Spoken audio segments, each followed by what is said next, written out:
Today with the Kuwait Dive Team, we will explore some of the science of coral reefs. One of the team's main projects involves monitoring Kuwait's coral reefs for health. The team's attention to underwater habitats helps to keep a variety of marine creatures alive and, if you can believe it, builds a global database of climate change information. Coral reefs are in fact alive. Many people think that the corals themselves are rocks, but they're wrong. Instead, coral are tiny white-gray living animals just a couple millimeters wide. They appear like large rocks when they colonize together, because on their own they are fairly colorless. But the beautiful, vibrant colors we see on the reefs come from algae-like plants that live with the coral in symbiotic mutual relationships. These tiny plants photosynthesize light and provide coral animals with nutrients as they make their own energy.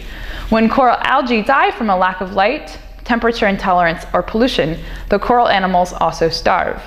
This process is called coral bleaching, as the reefs lose their color without living plants.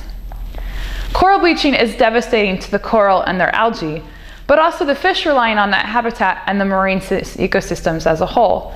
Because the Earth is so dependent on its oceans, coral bleaching is also incredibly dangerous to us. Pollution in the water can be deadly to coral reef ecosystems. Abandoned fishing nets get caught on reefs, destroying them. Contaminants like sediment from construction sites and leaking oil get caught in coral and make it impossible for them to feed properly. Dirty water makes it harder for sunlight to penetrate through the depths, interrupting coral algae's photosynthesis and starving both the algae and the coral. One of the greatest threats to coral reefs around the world, though, is climate change. Corals require a very specific temperature range to survive. Most thrive at 20 to 26 degrees Celsius and will die at temperatures too far outside this range. The Gulf averages around 25 degrees, and because this is at the high end of the coral's tolerance, reefs in Kuwait are particularly susceptible to heat waves. The Kuwait Dive Team has received training from Coral Watch, an initiative run by the University of Queensland in Australia.